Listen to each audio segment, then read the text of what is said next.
सद्भावना और आपसी प्यार के आधार पर बना है। आज जो कुछ देश में हो रहा है उससे दुख होता है, और आप सब यहाँ इतनी तादाद में आए हैं। मैं दिल से आपको कहना चाहती हूँ कि इससे बड़ी कोई देशभक्ति नहीं है कि आप जागरूक बने। आपकी जागरूकता एक हथियार है, आपका वोट एक हथियार है, लेकिन ये एक ऐसा हथियार है जिससे किसी को चोट नहीं पहुंचानी, किसी का दुख नहीं करना, किसी का नुकसान नहीं पहुंचाना। ये एक ऐसा हथियार है जो आपको मजबूत बनाएगा। आपको बहुत गहराई से सोचना पड़ेगा कि ये चुनाव क्या है, इसमें आप क्या चुनने जा रहे हैं। आप अपना भविष्य चुनने जा रहे हैं। फिजूल के मुद्दे नहीं उठने चाहिए। जो मुद्दे उठने चाहिए वो ये होने चाहिए कि आपके लिए सबसे महत्वपूर्ण क्या है, आप आगे कैसे बढ़ेंगे, नौजवानों को रोजगार कैसे मिलेगा, महिलाएं सुरक्षित कैसे महसूस करेंगी, अपने आप को आगे कैसे बढ़ेंगी, किसानों के लिए क्या किया जाएगा। ये चुनावी मुद्दे हैं और आपकी जागरूकता ही इन मुद्दों को आगे ला सकती है। तो मैं आपसे आग्रह करना चाहती हूं कि सोच समझ के इस बार आप निर्णय लें।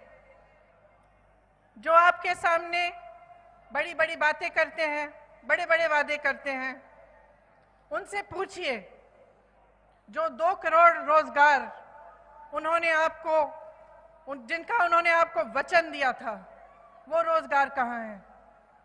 उनसे पूछिए कि जो 15 लाख आपके खाते में आने थे, वो 15 लाख कहाँ गए।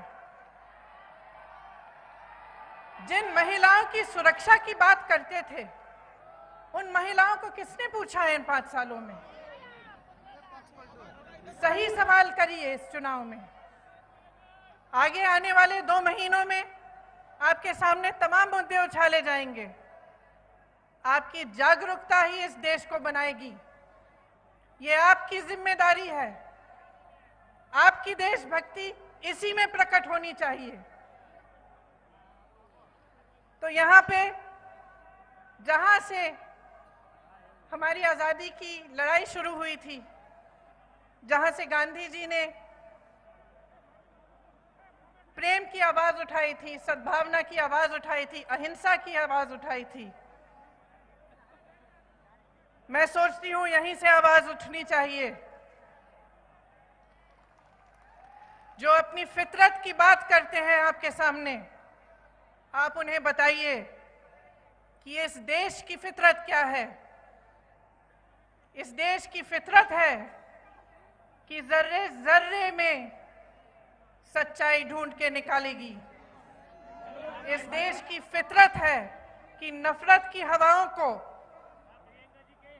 प्रेम और करुणा में बदलेगी। ये आवाज आप यहां से उठाइए। आने वाले दिनों में सही निर्णय लीजिए, सही मुद्दे उठाइए, सही सवाल करिए, क्योंकि ये देश आपका है,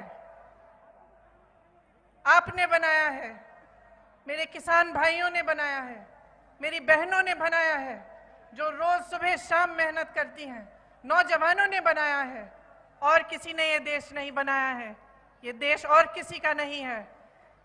इस देश की हिफाजत सिर्फ आप लोग कर सकते हैं। आप एक एक जना जो यहाँ बैठा है, इस जिम्मेदारी को समझिए।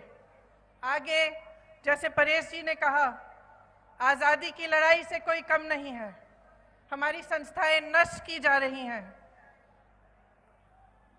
जहां देखिए वहां नफरत फैलाई जा रही है,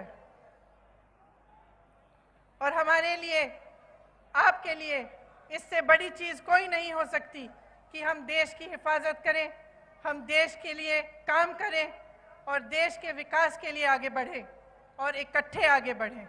मैं आप सबको बहुत बहुत धन्यवाद देना चाहती हूँ कि आपने मेरा यहाँ स्वागत किया और मुझे यहाँ बोलने का मौका दिया। जय हिंद।